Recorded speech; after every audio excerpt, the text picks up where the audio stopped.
Ayan mga lods, no? Meron tayong parcel na galing sa Metro Manila din naman.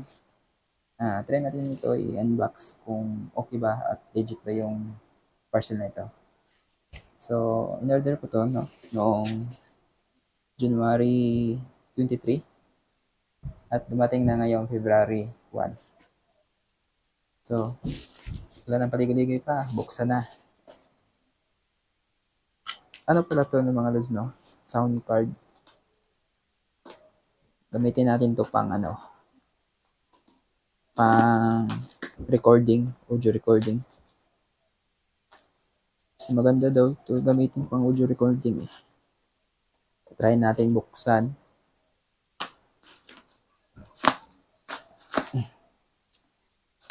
Okay naman no, naka bubble wrap naman.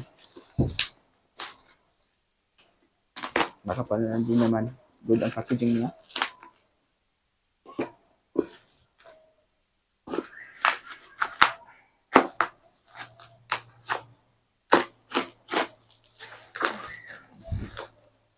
So ito, binuksan na. Nakabukas na po siya.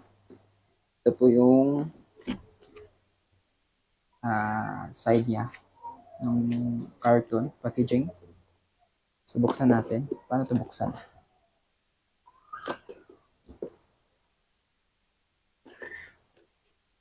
Ito.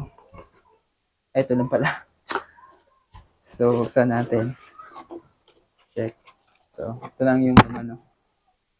Yan ang laman niya. Buksan natin. Cheng. Tiraring. Malaki pala. Kala ko maliit lang. Kasi meron kasi akong sound card dito na V8. Oo. No? Tingnan mo. Tarang! Ito. May ano to? PRS cords para sa gamit natin ng Live 1, Live 2 para sa papuntang cellphone o CP. At tatlo pala to para sa component. At saka USB port. Micro USB din naman yung port niya. Charging cable. At ito yung mayroon silang manual, no? Ito yung items. Napakaganda mga lods, no? Ang layo po nila, no? Sa B8. Ang B8, ang liit lang. No? Itong sound card, A1 Pro sound card. Ano po siya? YouTube version. Naka-YouTube version po siya. So, ito po usually ang ginagamit sa mga vlogger. YouTube version na kasi yun, marami siyang mga effects, no, dito. Mga effects. Laki yung knob niya sa volume, no? So, dito pwede pang makontrol. Maganda, guys. Totally maganda. At saka, parang glass doon yung board niya, no? Ay, harapan niya. Yung niya, yung button, rubber na siya, no? Maganda. Magandang quality. So, try natin na-open kung ma-open ba, kung nakapag-charge pa. Parang lubot. Oh, yun. Umopen yung mga LEDs, no?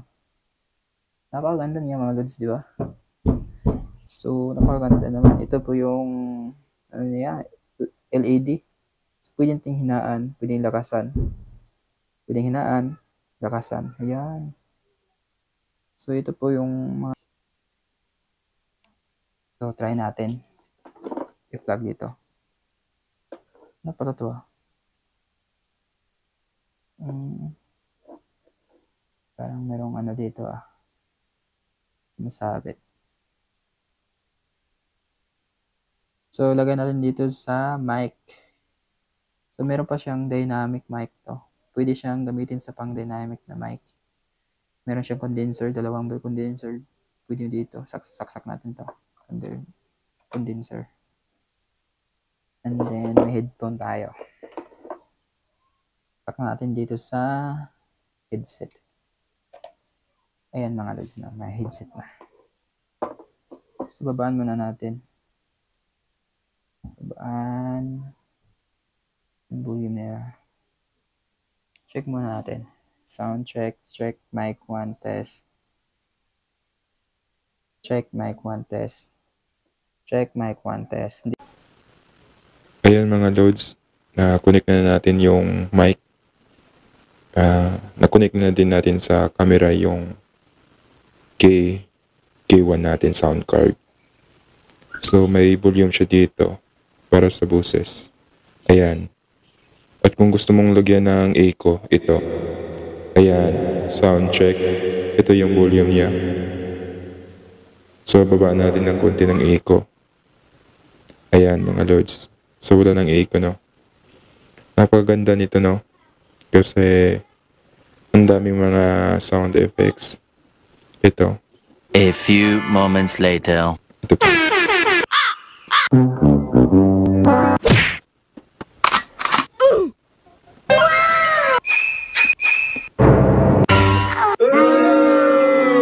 At saka dito mga lords.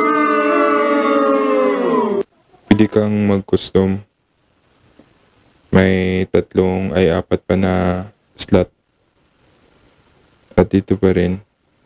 KO! Joke. Sad.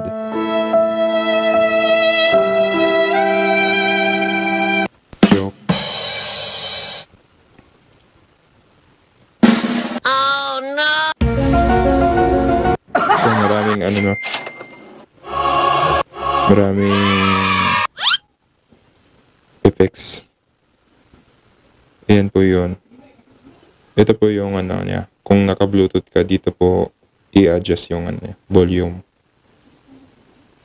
No? Solid na solid. Gumagana talaga. Na-connect pa na natin sa GoPro na camera. So connected na po siya sa GoPro. Ito po yun. Ito po yung boses na palipat-lipat. Ayan mga loads. Yan. Pwedeng ganyan. So, nalagay natin sa gitna. Pabago na to. Ayan mga loads. Yan. Yan. Yan. Yan mga loads.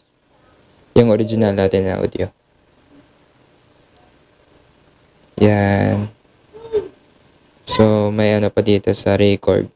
Kung gusto mong mag-record dito, yan. Ito yung monitor. Volume monitor. Ayan. Nawawala. Ito yung main volume niya sa internal board.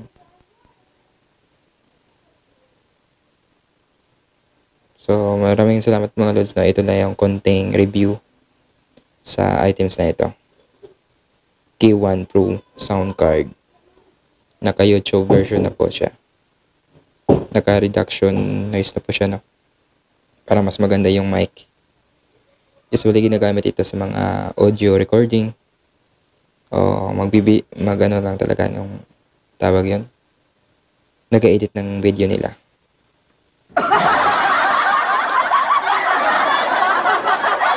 Thank you mga so much mga lods, no?